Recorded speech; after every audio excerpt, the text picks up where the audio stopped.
Hi friends, welcome to my new blog. এটা 7 month baby শাওয়ারের blog. সকাল সকাল উঠে আমরা খাওয়া দাওয়ায় বিজি হয়ে গেছিলাম। এটা বেবি শাওয়ারের আগের দিনের ব্লগ। আমি স্নান টান করে তারপর বসেছিলাম, যেখানে সবাই কাজ করছিল, আমি বসে বসে দেখছিলাম। কারণ আমার আজকের দিনটা মানে কালকের দিনটা স্পেশাল, তাই জন্য আমি স্পেশাল পার্সন, আমার জন্য সমস্ত কিছু হচ্ছে। তো সবাই মিলে বাড়ির সবাই মিলে বসে বসে এরকম আনাজ মানে যেগুলো কালকের জন্য লাগবে সেগুলো আগে থেকেই বানিয়ে রাখছিল, কেটে রাখছিল, যাতে পরের দিন বেশি তাড়াতাড়ি না হয়। আর এই যে একটা পুচকি আছে, সেই পুচকিটা ডান্স করছিল নিজের মনের মধ্যেই, আর সবাইকে বলছিল যে কেউ যদি হেসেছো তাহলে আমি আর ডান্স করবো না, হাসলে ডান্স করা যাবে না। তো ওরও তো একটা মানে রুলস আর রেগুলেশন আছে, ওর কথাটাও তো মানতে হবে।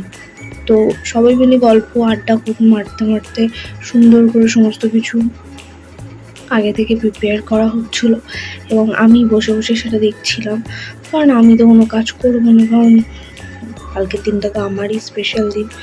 তো সেই জন্য আমি বসেই ছিলাম। তারপরে সন্ধ্যাবেলা আমার বেস্ট ফ্রেন্ড আহমেদাবাদ থেকে চলে এসেছিলো। আহমেদাবাদ থেকে ও আহমেদাবাদে জব করে, ওখান থেকে স্পেশালি আমার জন্য ছুটি নিয়ে শুধু কালকের দিনের জন্য আমার সাথে টাইম স্পেন্ড করবে বলে অনেক বছর পরে, মানে ধরো 1 বছর পরে ওখানে এসেছিল, এবং ওর মা ওকে খাইয়ে দিচ্ছিল। কারণ আমার বড় যা যে নেল এক্সটেনশন করে, ওর কাছ থেকে নেল এক্সটেনশনটাও করে নিয়েছিল। দেখো কত সুন্দর লাগছে, ওর যদি গোলুমুলু ফর্সা, তো ওর হাতে খুব সুন্দরই লাগছে। তারপরে আমিও একটু মেহেন্দি করছিলাম রাত 11টার সময় মেহেন্দি করছি। কারণ এতই মানে এই লোক আসছে ওই লোক আসছে, তো সবার সাথে কথা বলতে বলতে বলেই গেছিলাম মেহেন্দি করার কথা। তো রাত একদম 11টা-12টা বাজে। সারাদিন আমার বর অনেক কষ্ট করে এসেছে, তারপরেও মেহেন্দি করে দিচ্ছিলো। একটা সিম্পল মানে আমি শুধু যে আঙুলগুলো আছে আঙুলগুলো মেহেন্দি দিয়ে ভরে দিতে বলছিলাম, কারণ বাকি যে হাতের তালুতে অপরটা সেটাও বড় যা করে দিয়েছিল। আর ও তো ঘুমিয়ে ঘুমিয়ে আমাকে হেল্প করছিলো আমার বর। আমি খুব রেগেও যাচ্ছিলাম, বসে বসে রেগেও যাচ্ছি, কিন্তু আমি বুঝতেও পারছি যে বেচারাটা অনেক কষ্ট করে এসছে, সারাদিন এই আনা সেই আনা অনেক খাটাখাটনি করেছে, তারপরে সে আমাকে হেল্প করে দিচ্ছিলো, এটাই বড় ব্যাপার। তাও যে বউদের ধর্ম রাগ করা, সেটা তো করবোই। তো বসে বসে এই সমস্ত হাতের যে ফিলিংগুলো করে দিচ্ছিলো, আর আমি বসে বসে ভিডিও বানাচ্ছিলাম, যাতে মানে আপনাদের সামনে ভিডিওটা আনতে পারি। আমি অনেক দিন ধরে চেষ্টা করছি এডিট করব, তো সময় আর ইচ্ছা শরীর কোনোটাই দিয়ে উঠছিল না। আমি জানি না, অনেকে প্রেগনেন্সিতে পার ডে ভিডিও বানায়, অনেক কিছু খায়, অনেক কিছু বলে, এত এনার্জি সত্যি কথা দিয়ে পায়। আমার মধ্যে সত্যি এত এনার্জি হয়ে ওঠে না, আমি সেই জন্য ভিডিও দিতে পারি না রেগুলারলি। তো আমি ক্লোজলি ভিডিওর মধ্যে দেখিয়ে দিলাম, এবং পরের দিন সকালে উঠে ব্রাশ করে নিলাম এবং দেখতেই পাচ্ছেন আমার চুলের অবস্থা। আমি এটা সেই ছোট ছোট বিনুনি করেছিলাম যাতে সেই সুন্দর ডিজাইনটা ক্রিম্পিং হেয়ারটা আনতে পারি, কিন্তু এর পরের ভিডিওতে দেখতে পারবেন সেটাও পসিবল হয়নি। তো আমার ভাই এখানে বসে বসে বেলুনগুলো ফোলাচ্ছিল, এবং অনেক কিছু কিনেছিলাম মিশো থেকে, সেগুলো রেডি করছিল, এবং আমি এই হেয়ারগুলো খুলতে ব্যস্ত ছিলাম। অনেক চেষ্টা করার পরেও মানে সেইটা আমি খুলে উঠতে পারছিলাম না একা একা। যতটুকু পারলাম করলাম, এবং সকালে যে রিচুয়ালসগুলো থাকে ভগবানের প্রসাদ আমাকে দেওয়া হলো একটা টাইমের মধ্যে, আমাকে সমস্ত কিছু ফল প্রসাদ দেওয়া হলো সকালের খাওয়ার জন্য, কারণ রান্না হতে অনেক এখন বাকি ছিল। তো সেই জন্য এইগুলো আমি খেয়ে প্রথমেই আমি তো না খেয়ে থাকতে পারবো না, আর এবং একটা নিয়ম আছে আমি তো জানি না। তো প্রথমে ভগবানের প্রসাদ সমস্ত কিছু মিষ্টি সমস্ত কিছু দিয়ে আমি সকালবেলার খাওয়াটা কমপ্লিট করলাম।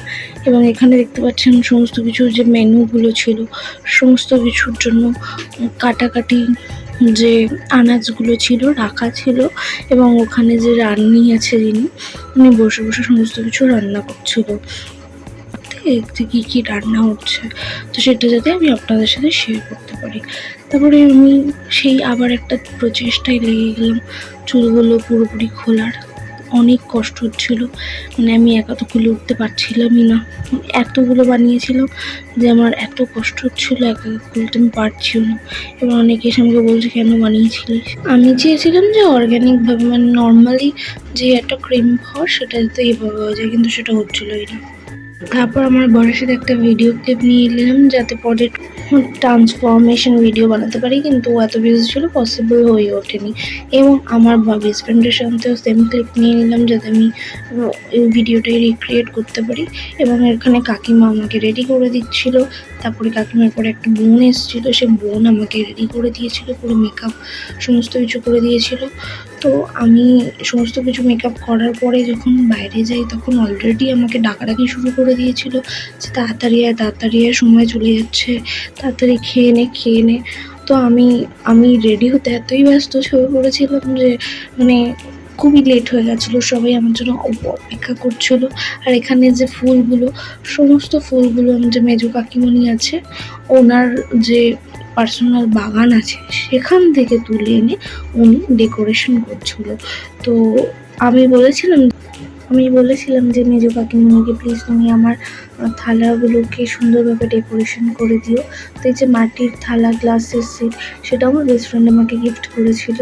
এবং এই যে শাড়িটা আমি পরে আছি, তো ওই শাড়িটাও আমাকে গিফট করেছিল। তো ও বলেছিল প্লিজ তুই যেন আমার দেওয়া শাড়িটাই পরিস। তো ওর রিকোয়েস্ট রাখার জন্য আমি সাথের দিন ওই শাড়িটা পরেছি। এবং পেছনে যে বোনটা আমার মাথায় গাজরা লাগিয়ে, মানে ফুলটা লাগিয়ে দিচ্ছে, তো ওই আমার সুন্দর মেকআপটা করে দিয়েছিল। এবং ও লাস্ট মুহূর্তে এসে যদি মেকআপটা না করতো হয়তো আমি এত সুন্দরভাবে সাজতেও পারতাম না। তো খুব সুন্দরভাবে আমার মেকআপ করে দিয়েছিল। আমাকে খুব কেমন লাগছে সবাই জানিও, যে ভালো লাগছে কি খারাপ লাগছে সমস্ত কমপ্লিমেন্ট দিও কমেন্টে। তো আমার বর আমার ভিডিও ক্লিপগুলো নিয়ে রেখেছিল বলে ভাগ্যিস আমি ভিডিওটা বানাতে পারলাম, নাহলে হয়তো ভিডিওগুলো পেতামই না, কারণ সবাই সবার কাজে বিজি ছিল। তো আমাকে ভিডিও বানিয়ে দেওয়ার কেউই ছিল না। তো এখানে অনেকগুলো আইটেম ছিল, আমি পরে বলবো এখানে কী আইটেম ছিল।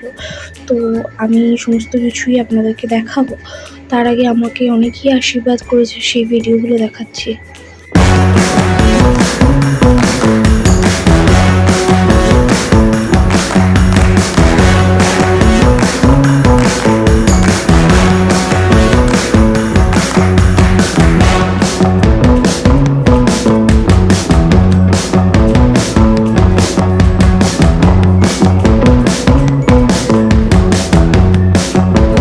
খুবই ভালো। এবং আমি বসে রাগ করছিলাম যে সবাই ছবি তুলতে আসছে, কিন্তু বরের সাথে একটাও আমার সাজার পরে কোনো ছবি তোলা নেই। তো তারপরে এসেছিল একটা কাকিমণির ছেলে, তো আমার ভাই হয়। তো একে আমি কোলে বসিয়ে খাওয়াটা শুরু করবো। এবং এ প্রচণ্ড বদমাস, প্রচণ্ড দুষ্টু। তো সবাই এটা এক্সপেক্ট করে আছে যে আমার কোলে যে আসবে সে যেন সেম এর মতোই হয়, মানে আমাকে খুব জ্বালাতন করে। কিন্তু আমি এটা মানি না, যে যেমনই হওয়ার সে এমনি তার নেচার নিয়েই পৃথিবীতে আসবে। এবং সব কিছুই ডিপেন্ড করে যে আমি তাকে কেমনভাবে তৈরি করছি, সেটাও ম্যাটার করে। তো আমি এসব কিছু মানি না। তো ভাইটা কোলে বসে খাওয়া শুরু করলাম। তো আমি দেখাচ্ছি আমার খাওয়ার আইটেমে কী কী ছিল। তো এখানে অনেক ধরনের চকলেট ছিল বেবি শাওয়ারে, সেটাও আমার বেস্ট ফ্রেন্ড আমার জন্য অর্ডার করে দিয়েছিল, গিফট করেছিল। মানে ওর একটা রোল খুব ইম্পর্টেন্ট। আমার বোনের পরে ওর রোলটা আমার জীবনে অনেকই ইম্পর্টেন্ট। আমার সমস্ত প্রবলেমে আমার পাশে ছিল। After my sister and husband, ও আমাকে অনেক সাপোর্ট করেছে।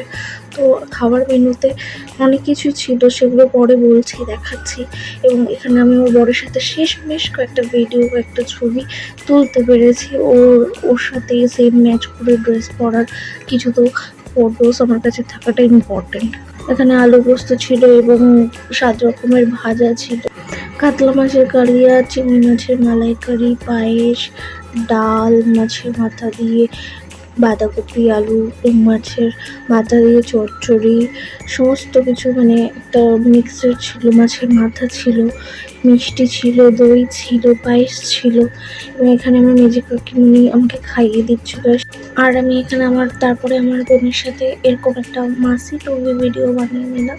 বানিয়ে নেওয়ার পরে সবার শেষে ভাত করে, এবং সবার শেষে যে নিয়মটা করা সেটা হচ্ছে আমি কি তুললাম লাস্টে।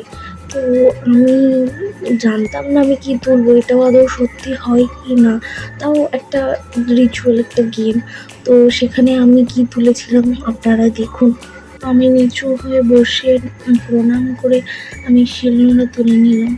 তো জানি না যে আসবে আমার কাছে কি সে ছেলে সন্তান কি মেয়ে সন্তান, বাট যেই আসুক আমার কোলে সুস্থভাবে আসুক।